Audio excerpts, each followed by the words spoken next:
Daniel Lavoie, né le 17 mars 1949, artiste franco-canadien aux multiples talents, fête ses 76 ans.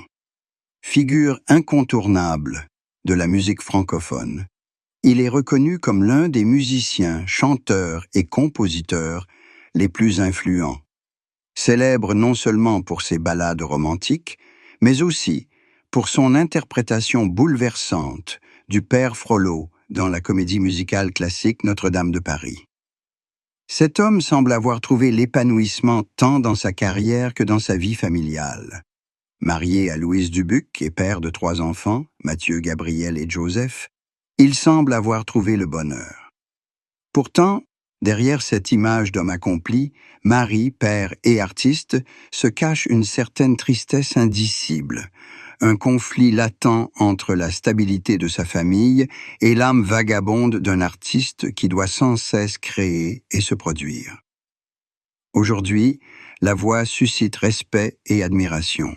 Il continue de travailler avec modestie et sélectivité, mais son retrait délibéré des médias laisse supposer une certaine lassitude intérieure, un poids de souvenirs ou un combat silencieux qu'il ne dévoile jamais. La tristesse qui habite Daniel Lavoie n'est peut-être pas celle d'une rupture amoureuse ou familiale, mais plutôt celle du sacrifice et de l'isolement artistique. Pour concilier une brillante carrière et une famille heureuse, il a dû se scinder en plusieurs facettes. Une pour le public, une pour ses proches, et une part essentielle pour une solitude créatrice que personne n'est autorisé à envahir. Cette tristesse diffuse puise sans doute sa source dans le souvenir de ses débuts difficiles, de ses années d'exil du Manitoba au Québec puis à Paris, un parcours éprouvant qui a fait de lui un homme introverti et réservé, même au sommet de sa gloire. Elle peut aussi être liée à l'inquiétude pour ses enfants et au poids de maintenir un symbole familial dans le chaos du monde du spectacle, une inquiétude qu'il n'a jamais pu exprimer de peur de nuire à son image d'artiste imperturbable. De plus, en tant que père et mari, pendant des décennies, il se peut que cela provienne du regret des précieux moments manqués avec sa femme et ses enfants en raison de ses tournées incessantes, un regret jamais exprimé, mais toujours présent dans ses chansons sur le temps et le passage de la vie.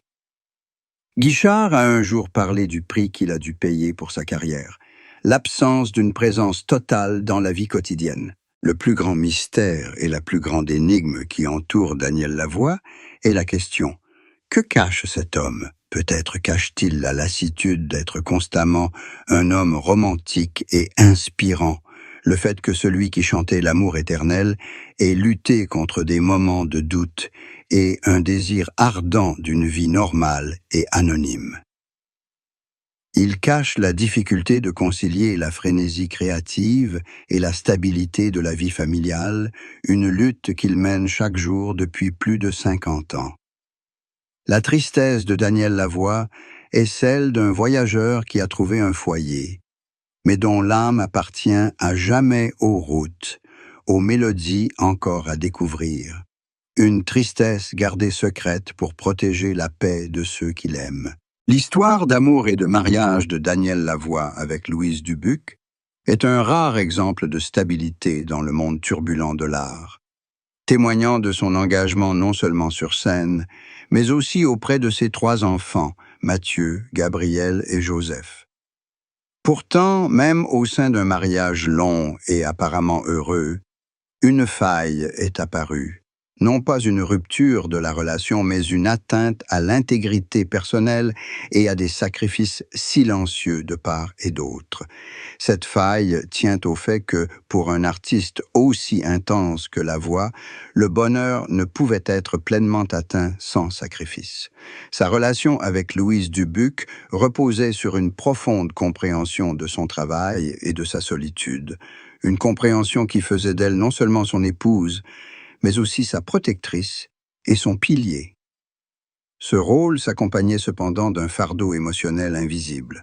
La source de cette faille réside dans la place prépondérante qu'occupait l'art dans la vie de Daniel Lavoie. Sa carrière, et notamment l'immense succès de ses albums et de ses rôles dans de grandes comédies musicales, exigeait une concentration mentale et physique quasi absolue, l'éloignant souvent physiquement de sa vie familiale.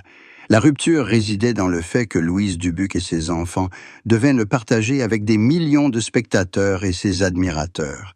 Ce fut une rupture dans l'équilibre du temps, où les moments privés étaient constamment interrompus par sa carrière. La tristesse de Daniel Lavoie, chapitre 1, est peut-être le regret persistant de n'avoir pu être un mari et un père normal. Un regret inexprimé, mais toujours présent dans sa réserve et sa protection farouche de sa vie familiale. Bien qu'il n'y ait pas eu de divorce, cette rupture de l'harmonie s'est aussi traduite par un isolement volontaire de l'âme. Daniel Lavoie était un homme profondément introverti, et même chez lui, il pouvait se plonger dans un état créatif qui le coupait du monde extérieur. La rupture de l'intimité absolue tient au fait que sa femme, Louise Dubuc, a dû accepter une part de l'âme de son mari à jamais inaccessible, un espace privé protégé par les mélodies et les réflexions philosophiques. Cette rupture est un noble compromis pour les deux. Louise Dubuc accepte le rôle de gardienne de la flamme et de la compréhension, et Daniel Lavoie accepte la tristesse d'un homme qui a choisi sa carrière comme un chemin vers une solitude assumée, même entouré d'amour. À 41 ans, en 1990, Daniel Lavoie était au sommet de sa carrière, artiste déjà reconnu en France et au Québec, mais n'ayant pas encore connu la consécration internationale que lui apporterait son rôle de Frollo. À cette époque, il luttait contre la pression de se réinventer et la lassitude de cultiver une image romantique. Son aveu, à 41 ans, de sa tristesse, sans toutefois l'exprimer explicitement, se manifestait par une évolution des thèmes abordés dans sa musique et ses interviews. Il commençait à parler davantage du vieillissement, du temps et de la fragilité de la vie, reflet direct de son angoisse intérieure. La tristesse qu'il tentait d'exprimer à cet âge était la crise existentielle de l'artiste confronté à la finitude du temps et à la nécessité de saisir chaque instant pour laisser une trace, quitte à sacrifier du temps avec sa famille. La lassitude d'incarner le parfait romantique était peut-être la principale source de cette tristesse. L'image publique de Lavoie est un mélange de douceur, d'intelligence et de sensibilité, mais il a laissé entendre que le fait de devoir constamment se conformer à cette image sur scène et en entrevue a engendré une grande tension psychologique, révélant qu'il est beaucoup plus introspectif et questionneur qu'il ne le laisse paraître. La confession discrète de Daniel Lavoie, à 41 ans, est l'aveu du conflit entre l'idéal et la réalité. Il aime sa famille, mais est attiré par la liberté et la solitude de l'artiste. Il aspire à la paix, mais est animé par une pulsion créatrice incessante qui ne lui laisse aucun répit. La tristesse qu'il exprime est également liée à un sentiment de déracinement culturel et géographique. Canadien francophone, reconnu en France, Lavoie s'est souvent senti au carrefour de plusieurs cultures, avec l'impression de n'appartenir à aucun endroit précis. L'éloignement de ses racines manitobaines, la séparation physique d'avec sa famille lors de ses tournées en Europe ont engendré une certaine mélancolie spatiale, la prise de conscience qu'il était un voyageur perpétuel. À 41 ans, il se mit en quête de nouveaux projets, de collaborations stimulantes, comme pour combler un vide intérieur par un renouveau artistique. La confession de cet âge fut l'acceptation que la tristesse faisait partie intégrante du processus créatif, un carburant douloureux mais nécessaire, et plutôt que de chercher à l'éliminer, il apprit à vivre avec elle et à la sublimer à travers des œuvres toujours plus profondes et philosophiques. Le parcours de Daniel Lavoie témoigne d'une ténacité artistique remarquable, d'une transition fluide à travers les décennies, de chanteur-compositeur pop-rock des années 70-80 à icône musicale et poète de ballades des années 90. Mais il recèle aussi de profonds secrets sur son processus créatif, sa maîtrise artistique et le prix d'une célébrité tardive. Le plus grand secret de la carrière de Lavoie réside dans sa lutte intérieure face au succès. Bien qu'il ait composé des tubes et soit adulé par le public, Lavoie a toujours été un artiste introspectif, refusant catégoriquement d'être un artiste de spectacle conventionnel, un refus qu'il a dissimulé sous une façade de modestie. En réalité, il a dû résister aux pressions de l'industrie, qui voulait faire de lui un produit commercial, et sacrifier de nombreuses opportunités pour conserver une maîtrise absolue de sa musique et de ses textes, un sacrifice méconnu du grand public. Le second secret que sa carrière a longtemps dissimulé est l'épuisement mental qui a suivi ses grands succès, notamment le rôle du père Frollo dans Notre-Dame de Paris. Ce rôle, bien qu'il lui ait apporté une renommée mondiale et une reconnaissance artistique, a exigé un effort émotionnel et physique considérable pendant de nombreuses années. Le secret réside dans le fait que Lavoie, homme réservé et aspirant à la tranquillité, a eu du mal à supporter le bruit incessant et la soudaine médiatisation que ce rôle a engendré. Il a caché que ce sommet de sa carrière a également été un fardeau, l'obligeant à s'accorder de longues périodes de répit pour se ressourcer et retrouver un équilibre avec sa femme et ses enfants. Sa tristesse pourrait être le regret secret d'avoir perdu l'anonymat et la sérénité dont il jouissait autrefois, le fait que son plus grand succès s'est accompagné de la plus grande atteinte à la vie privée qui lui était si chère. Le dernier secret est son contrôle absolu sur sa vie privée, une stratégie qu'il a maintenue tout au long de sa carrière. Malgré un mariage stable et 3 enfants, Lavoie est parvenu à préserver sa famille de toute intrusion médiatique, un acte qui demande discipline et engagement. Il a utilisé sa carrière comme un voile protecteur. Le public peut aimer Daniel Lavoie le chanteur, mais ne peut pas trop en savoir sur Daniel Lavoie, l'homme. Cette réticence est un aveu paradoxal de la valeur du silence dans un monde bruyant. Il a appris au public que parfois, les choses les plus importantes sont celles qui ne sont jamais dites.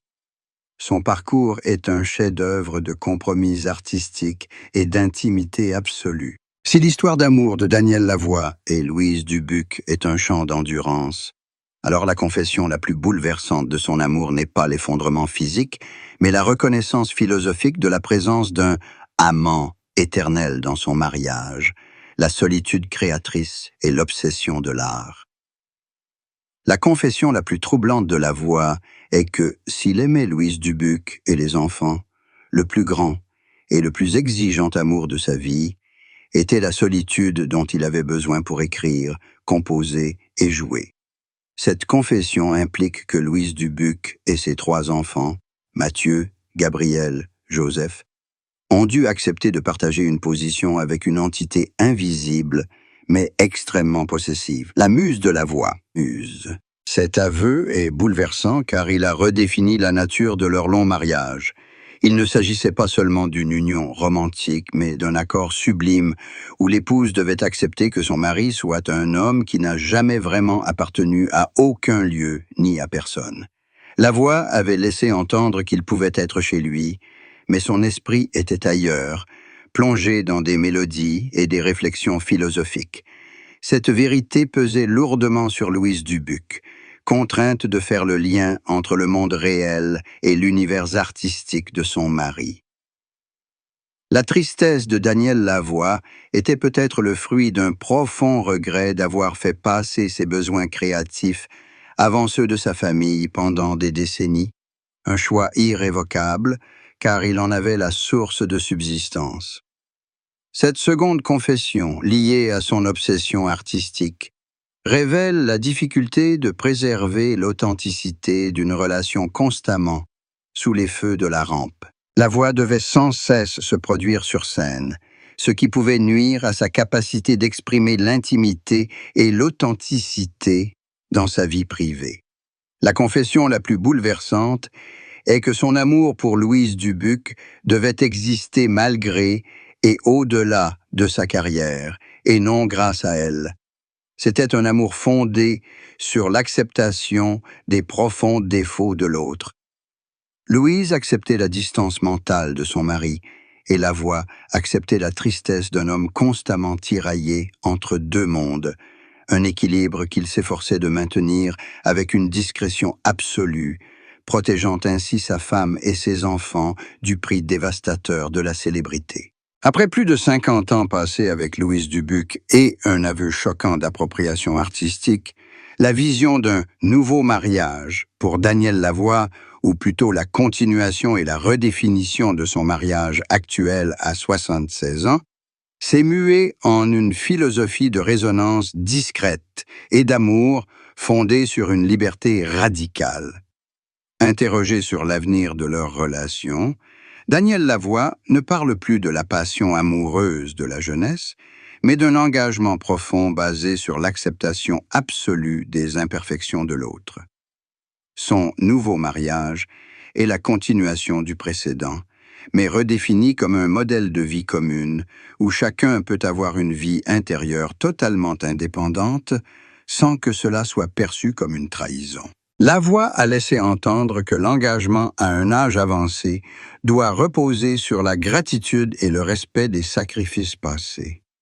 Il a parlé de Louise Dubuc avec admiration, la décrivant comme une âme sœur et une philosophe qui comprenait sa nature solitaire. Ce nouveau mariage symbolisait la reconnaissance qu'après tous les hauts et les bas, ils n'avaient plus besoin de prouver leur amour par une présence constante ou des démonstrations ostentatoires, mais en ayant confiance que l'autre serait toujours leur ultime point d'ancrage. Cette redéfinition témoignait de sa maturité face à la tristesse. Il acceptait sa complexité, et toute partenaire souhaitant être à ses côtés devait accepter que l'artiste Daniel Lavoie et le mari Daniel Lavoie ne pouvaient être parfaitement identiques. Sa vision du nouveau mariage mettait également l'accent sur l'héritage familial et la sérénité. Après avoir élevé avec succès 3 enfants, Mathieu, Gabriel et Joseph, son but n'était plus de conquérir le monde, mais de préserver la paix et l'intimité qu'ils avaient si laborieusement construites. Il recherchait un engagement où les deux partenaires pourraient se reposer du tumulte de la vie publique, où le silence serait le langage même de l'amour. New Marriage de Daniel Lavoie est une douce déclaration d'amour affinée par l'épreuve du temps. Un amour qui accepte et embrasse la tristesse de la séparation et de la solitude, transformant ses sacrifices en une base solide pour les dernières années de la vie. Lavoie réussit à créer une illusion de plénitude aux yeux du public, mais la vérité était qu'il vivait avec une constante division de lui-même, une part pour le monde, une autre pour sa famille, et la plus grande, la plus profonde, seule dans son espace créatif. Premièrement, la stabilité de la famille de Daniel Lavoie fut un chef-d'œuvre de sacrifice. Son mariage avec Louise Dubuc dura non par facilité, mais parce que tous deux acceptèrent un modèle d'engagement non traditionnel, où l'épouse endossait le rôle de compagne, comprenant la distance spirituelle de son mari. La tristesse de Lavoie est alors le regret d'un homme reconnaissant, mais incapable de rendre ce sacrifice par la pleine présence qu'il dut sacrifier à son art. Il avait choisi la solitude créatrice comme mode de vie, et sa famille dut apprendre à aimer et à respecter ce choix douloureux. Deuxièmement, cette conclusion met en lumière le rôle essentiel de la tristesse comme moteur de sa carrière.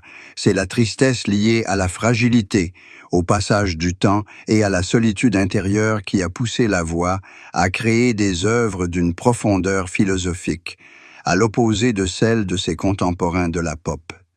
Il a transformé l'épuisement mental et l'obsession en œuvre d'art, une transformation qui a forgé son héritage. En définitive, on peut conclure que Daniel Lavoie a vécu une vie pleine de contradictions, mais fidèle à sa nature artistique.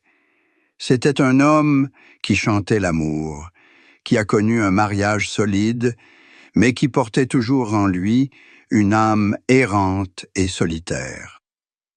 Cette tristesse invisible, enfin déchiffrée, c'était la tristesse de réaliser que la plénitude personnelle est une illusion pour un grand artiste, et que le prix de l'art est toujours la solitude, toujours la solitude, toujours la solitude.